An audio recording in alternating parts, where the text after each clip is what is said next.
నమస్తే తెలంగాణ మన రాష్ట్రం మన పత్రికనే మన పత్రిక కాబట్టి మన బాధలు ఒకసారి చూద్దాం. మల్లన్న సాగర్ మొదటి సరోవరు కాళేశ్వరం బయట గుండెకాయ కాళేశ్వరం ఎత్తిపోతల పథకానికి మల్లన్న సాగర్ ఆగిపట్టు లాంటిది.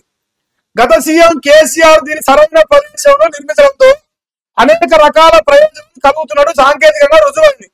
అటు మెదకు ఇటు నల్గొండ రంగారెడ్డి జిల్లాలోని ప్రాంతాలకు కేవలం భూమి ఆకర్షణ శక్తి ద్వారా నీటిని తరలించేందుకు అనువైన ప్రదేశంలో దీన్ని కట్టిరు.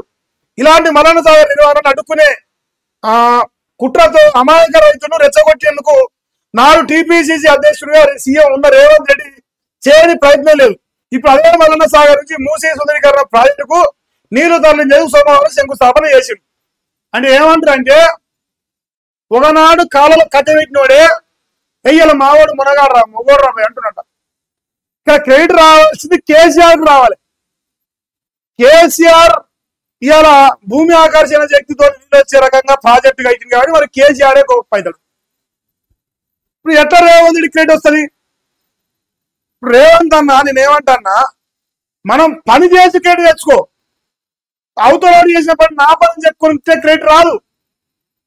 అది దయచేసి గమనించాలను. మరి నీ కర్మ ఇప్పుడే మూసీలో రేవంత్ మూటల రేటట గ్రావిటీ కాలం ఎవరి కోసం ప్రతిపాదనలు ఇన్స్టాల్మెంట్ లో కాంగ్రెస్ దోపిడీ చేస్తాడట.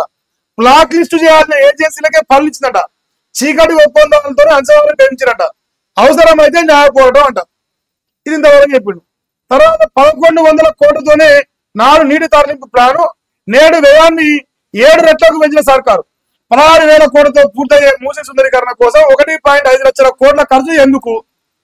16,000 కోట్లేడా 1,50,000 కోట్లేడా? అంటే ఒక కిలోమీటర్కి 3,000 కోట్లు పడుతాడు. 50 కిలోమీటర్ల లెక్క. ఎందుకు అన్ని పైసలు దేనికని అడుగుతారు. కేసీఆర్ కంటే ఎక్కువ కుంభకోణం చేయదు. బీఆర్ఎస్ వర్కింగ్ ప్రెసిడెంట్ కేటీఆర్ ధ్వజం ముక్కు నెలకు రాసి రేవంత్ రెడ్డి కాంగ్రెస్ ప్రభుత్వం క్షమాపణ చెప్పాలని డిమాండ్. ముఖ్యమంత్రి ముడుపులు ముట్టినయా డ్రగ్స్ వ్యవహారంలో అందుకే మీ మౌనమా? చెర్లపల్లిలో 12,000 కోట్ల సరుకు పట్టుబడితే తెలంగాణ పోలీసులకు ఎందుకు తెలియదు? అది అడగకూడదు. ఆ ప్రశ్న స్కిప్ పాస్. హైదరాబాద్ నడిపడిన చెర్లపల్లిలో డ్రగ్స్ దందా జరుగుతుంటే మహారాష్ట్రకి వెళ్ళి ఓ కానిస్టేబుల్ వచ్చి గూఢచర్యం చేసి ఉద్యోగిగా జాయిన్ అయ్యి అందులో జరుగుతున్న కుంభకోణాన్ని బయటేసి నాకు మాకు తెలియదు. ఈ సక్కమైన కారణం మీరు కూడా సక్కమైన వాళ్ళే. ఈ సంసారం మొదలెట్టిందే ఈ డ్రగ్స్ దందాకు భూమి పూజ చేసిందే మీ ప్రభుత్వం. ఆయన సక్కమైన ఆయన రామారావు గారు మీ ప్రభుత్వంలో భూమి పూజ చేసిరు. ఇప్పుడు దానికి చెట్లు ఇగురు పొడిచినాయి. ఇగురు వచ్చి మంచిగా పంట వచ్చింది. ఇప్పుడు అల్లకెళ్ళి 12,000 కోట్ల పంట. మీ సొక్కమైన ఇంకేందే నీ ఈగలు ఏం చేస్తుందని కేటీఆర్ ఫైర్ అయినాడు. ఇంతవరకు ముచ్చటిందా? 1,50,000 కోట్ల ప్రాజెక్టు ఇప్పుడు రేవంత్ రెడ్డి కోట్లు సంపాదించే ప్రాజెక్టు. కేసీఆర్ 1,00,000 సంపాదించింది. నేను 1,50,000 సంపాదిస్తాను పెట్టుకుంది. అంతే. ఎన్ని రెట్లు పెరిగింది మీరు చూసుకోరు. కేసీఆర్ కట్టిన కాళేశ్వరం 2 రెట్లు కూడా పెరగలే. కానీ రేవంత్ రెడ్డి ఇలా ఈ మూసీ ప్రక్షాళన 10 రెట్లు పెరిగింది.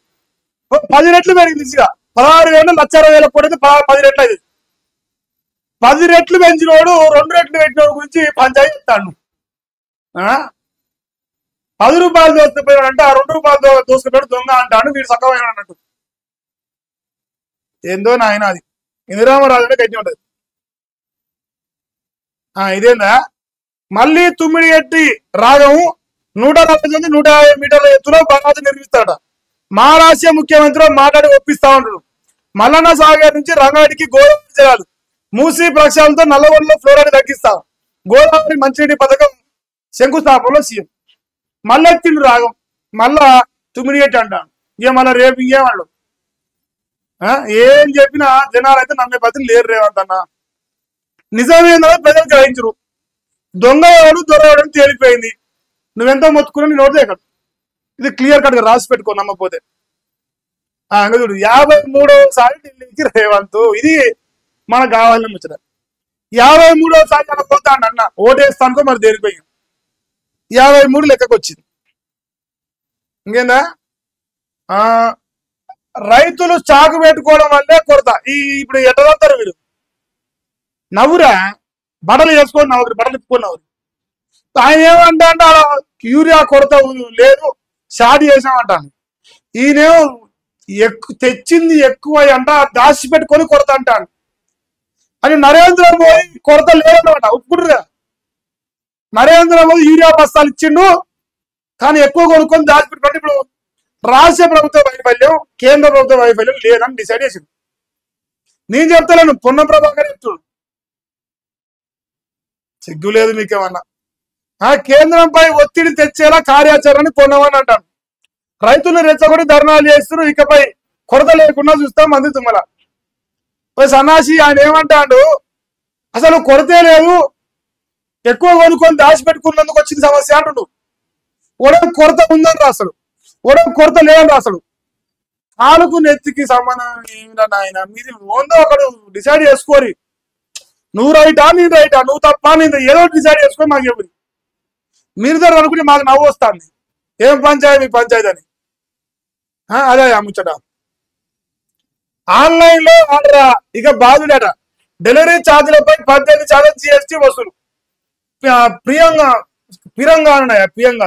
పిరంగాన హోమ్ డెలివరీ సర్వీసులు కస్టమర్లపై భారం వేరున్న స్విగ్గీ జొమాటోలు అని చెప్పేసి ఒక వార్త వస్తాను. అది పెరుగుతాయట.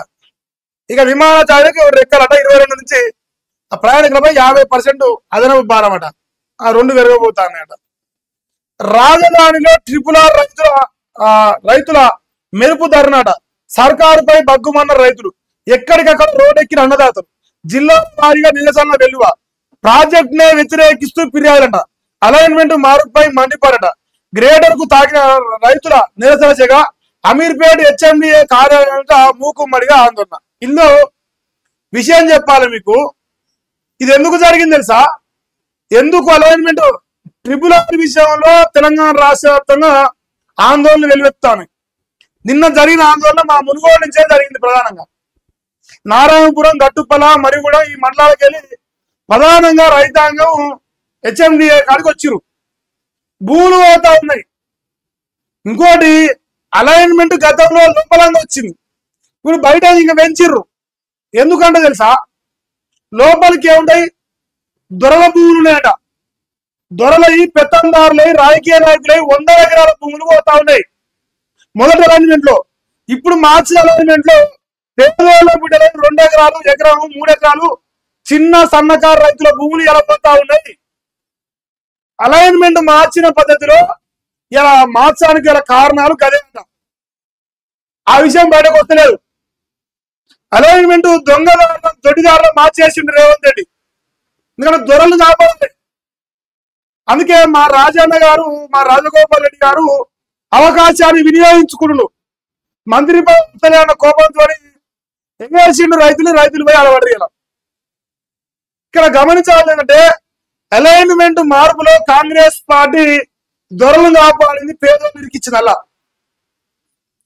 మంచిగా ఎక్కడెక్కడైతే దొరల భూములు అన్ని కట్ చేసి BC SC ST బిడ్డల భూములు పోతాడు ప్లాన్ చేసింది. కంటే మెజారిటీ ఆ ప్రయత్నం జరిగింది. కాబట్టి హైదరాబాద్ నడిపోతే నమిరిపేటలో పెద్ద ఎత్తున ఆందోళన చేసి రైతు బిడ్డలు, ప్రధానంగా మా మునుగోడు కాన్స్టిట్యున్సీకి వెళ్ళి మా రాజన్న ఎగేసి, అది వేరే విషయం. కానీ సమస్య అయితే ఉన్నది. ఈ వార్త ఈ పేపర్ రాదు, ఇక్కడ ఏ పేపర్ రాదు. రేవంత్ రెడ్డికి వ్యతిరేకంగా ఒక్క వార్త రాదు. మీరు రాసి పెట్టుకోరు కావాలంటే.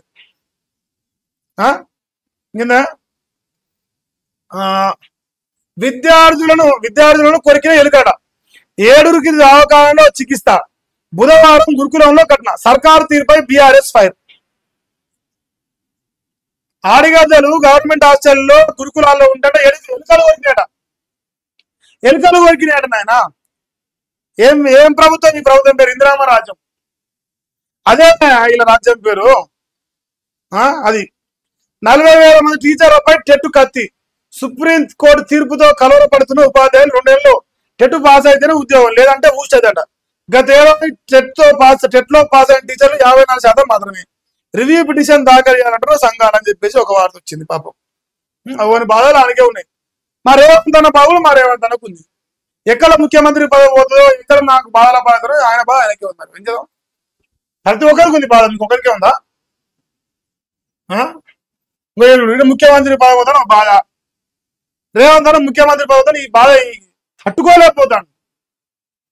ఇప్పుడు అసలు ముచ్చట చూడ్రి, అసలు సిసరైన ముచ్చట.